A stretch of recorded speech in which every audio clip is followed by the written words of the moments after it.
Hello everyone, I'm going to show you how to make puri in air fryer without using oil. So here I've taken 2 cups of whole wheat flour, 1.5 cup of water.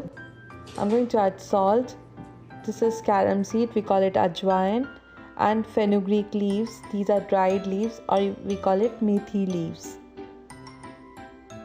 I have this dough making system, so I'm going to make the dough using this. You can use your hand to make the perfect dough. Now use a rolling pin and make a puri shape.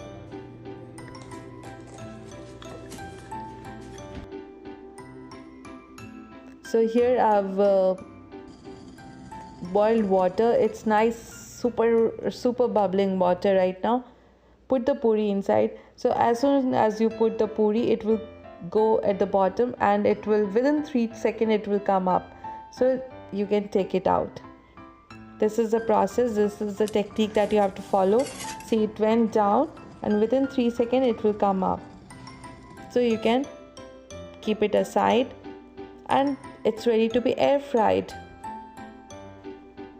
Here you can see I have not used any oil in this puri and it's going to be nicely cooked on both the sides. Don't use parchment paper. Here I did put the parchment, but I removed it later on. So set the air fryer at 385 Fahrenheit for 5 minutes and let it cook. It depends, it varies from different air fryer. It took 5 minutes here. You can keep it for 6 to 7 minutes if needed in your air fryer, and it's ready. This is super good. Everything that's cooked in oil tastes better, but yes, this is going to be a little different taste, but you will enjoy it. How is it? It's so much better. Can you just had the oil one and this is the air fried one? Can you tell? This tastes very different.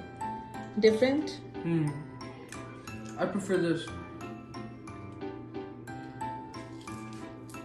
You like this one? Wow, that looks good. It's cooked? Yes. Oh, just make this in the air fryer. It's the best puri.